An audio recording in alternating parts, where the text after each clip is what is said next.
ಈಗಾಗಲೇ ಅದು ತನಿಖೆ ನಡೆದಿದೆ.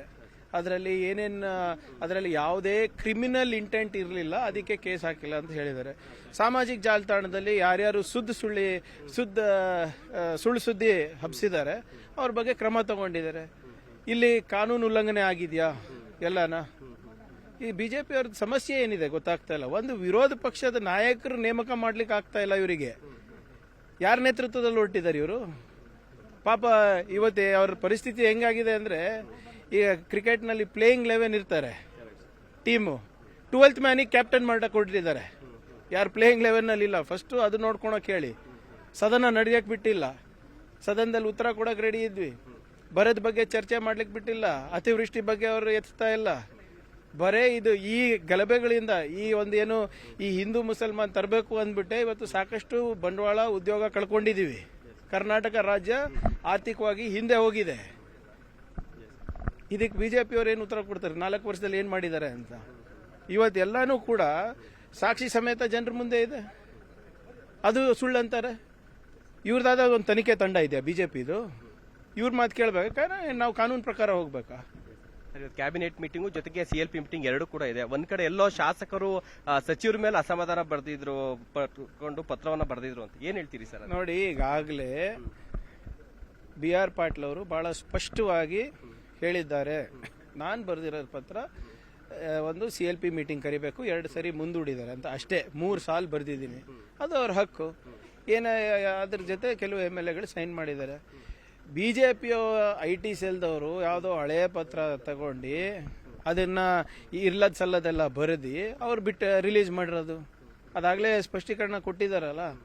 ಆಮೇಲೆ ಒಬ್ರು MLA ಆಗಿ ಸರ್ಕಾರ ಹತ್ರ ಕೇಳಿಲ್ಲ ಅಂದ್ರೆ ಇನ್ಯಾರ ಹತ್ರ ಕೇಳ್ತಾರೆ? ಬಿಜೆಪಿ ಅವ್ರು ಬಂದು ನಮ್ಮ ಹತ್ರ ಕೇಳಲ್ವಾ?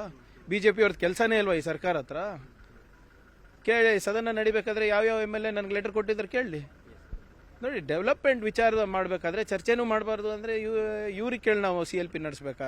ಬಿಜೆಪಿ ಅವರಿಗೆ ಫಸ್ಟು ಅವ್ರ ಮನೆಗಳೆಲ್ಲ ಏನೇನು ಹುಡುಕಿದೆ ಅದು ತೆಗಿ ಹಾಕ್ಲಿ.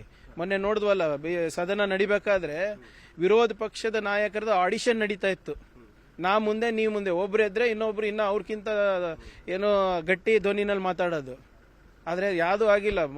ಮೊದಲನೇದು ಕನ್ನಡಿಗರಿಗೆ ಮಾಡ್ತಾ ಇರೋಂಥ ಅವಮಾನ ನಿಲ್ಲಿಸಿ ನೀವು ಒಂದು ವಿರೋಧ ಪಕ್ಷದ ನಾಯಕರನ್ನ ನೇಮಕ ಮಾಡ್ಕೊಳ್ಳಿ ಫಸ್ಟ್. ಅವರು ಮುಖ್ಯಮಂತ್ರಿಗಳಿರ್ಬೋದು, ಉಪಮುಖ್ಯಮಂತ್ರಿಗಳಿರ್ಬೋದು, ಎಲ್ಲರೂ ಕೂಡ ಇದು CLP ನಲ್ಲಿ ಹಲವಾರು ಬಾರಿ ಚರ್ಚೆ ಆಗಿದೆ.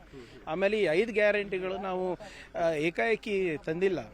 ಎಲ್ಲ ಅಂದಿನ ಶಾಸಕರಿರ್ಬೋದು, ಜಿಲ್ಲಾಧ್ಯಕ್ಷರುಗಳ ಜೊತೆ ಇರ್ಬೋದು, ಪಾರ್ಟಿನಲ್ಲಿ ಚರ್ಚೆ ಮಾಡಿಬಿಟ್ಟೆ ತಂದಿರೋದು. ಸಹಜವಾಗಿ ಒಂದು ಕಡೆ ಹೆಚ್ಚು ಅನುದಾನ ಕೊಟ್ಟಾಗ ಇನ್ನೊಂದು ಕಡೆ ಕಟ್ಟಾಗೇ ಆಗ್ತದೆ. ಇದು 1 ವರ್ಷ ಸ್ವಲ್ಪ ತಾಳ್ಮೆಯಿಂದ ಇರಿ ಅಂತ ಕೇಳ್ಕೊಂಡಿದ್ದಾರೆ, ಎಲ್ಲರೂ ಕೇಳ್ಕೊಂಡಿದ್ದಾರೆ. ಆಮೇಲೆ ಇದು ಗ್ಯಾರಂಟಿ ಇಡೀ ಕರ್ನಾಟಕಕ್ಕೆ ಲಾಗು ಆಗ್ತದಲ್ವ? ಏನು ಬರೀ ಚಿತ್ತಾಪುರಿಗೆ ಬರುತ್ತಾ, ಕನಕಪುರಕ್ಕೆ ಬರುತ್ತದ, ವರುಣಾಗ್ ಬರುತ್ತಾ? ಇಲ್ಲ, ಎಲ್ಲದು. ಈಗ ಇಷ್ಟೊಂದು ಜನ ಹಚ್ತಾ ಇದಾರಲ್ಲ, ಶಕ್ತಿ ಯೋಜನೆ ಲಾಭ ತಗೋತಾ ಇದ್ದಾರೆ, ಗೃಹ ಜ್ಯೋತಿ ತಗೋತಾ ಇದ್ದಾರೆ, ಮುಂದೆ ಗೃಹಲಕ್ಷ್ಮಿ ಬರುತ್ತೆ. ಬಿಜೆಪಿ ಕಾರ್ಯಕರ್ತರಿಗೆ ಇಲ್ವಾ ಇದು? ಅವ್ರು ಹಚ್ತಾ ಇಲ್ವಾ ಬಸ್ಸು? ಅವ್ರಿಗೆ ಸಿಗ್ತಾ ಇಲ್ವಾ ಗೃಹ ಜ್ಯೋತಿ? ಬೆನಿಫಿಟ್ ಬೇಕು, ಆದರೆ ಇಂಥವೆಲ್ಲನೂ ಸುಳ್ಳು ಸುದ್ದಿನೂ ಹಬ್ಬಿಸ್ತದೆ ಅವರೇ. ಅವ್ರಿಗೆ ಬೇಕಾದ್ರೆ ಪಟ್ಟಿ ಕೊಡ್ತೀವಿ ಯಾವ್ಯಾವ ಕ್ಷೇತ್ರದಲ್ಲಿ ಎಷ್ಟೆಷ್ಟಿದ್ದಾರೆ ಅಂತ. ಇಲ್ಲದ್ರೆ ಬಿಜೆಪಿ ಅವ್ರು ತೀರ್ಮಾನ ಮಾಡಿಬಿಡ್ಲಿ, ನಮ್ಮ ಕ್ಷೇತ್ರಕ್ಕೆ ಈ ಸ್ಕೀಮ್ ಬೇಡ ಅಂದ್ಬಿಟ್ಟು ನೋಡೋಣ ಮಾಡ್ತಾರ ಅವರು.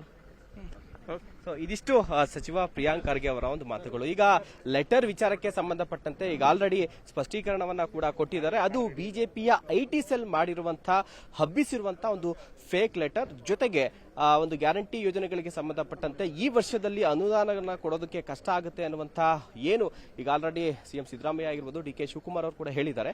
ಸೊ ಶಾಸಕರು ಕೂಡ ಅದನ್ನ ಅರ್ಥ ಮಾಡ್ಕೊಳ್ಬೇಕಾಗುತ್ತೆ. ಜೊತೆಗೆ ಬಿಜೆಪಿಯವರು ಟೀಕೆಗಳನ್ನ ಮಾಡೋ ಬದಲಿಗೆ ಗ್ಯಾರಂಟಿ ಯೋಜನೆಗಳು ಯಾರು ಬಿಜೆಪಿ ಶಾಸಕರಿದ್ರಲ್ಲ ಆ ಕ್ಷೇತ್ರಕ್ಕೆ ಬೇಡ ಅನ್ನುವಂತಹ ಒಂದು ಮಾತನ್ನ ಹೇಳಿ ಅನ್ನುವಂತಹ ಸವಾಲನ್ನು ಕೂಡ ಸಚಿವ ಪ್ರಿಯಾಂಕ್ ಖರ್ಗೆ ಅವರು ಬಿಜೆಪಿಗೆ ಹಾಕಿರುವಂತದ್ದು. ಕ್ಯಾಮರಾ ಪರ್ಸನ್ ರವಿ ಜೊತೆಗೆ ಶಿವಪ್ರಸಾದ್, News 18 ಬೆಂಗಳೂರು.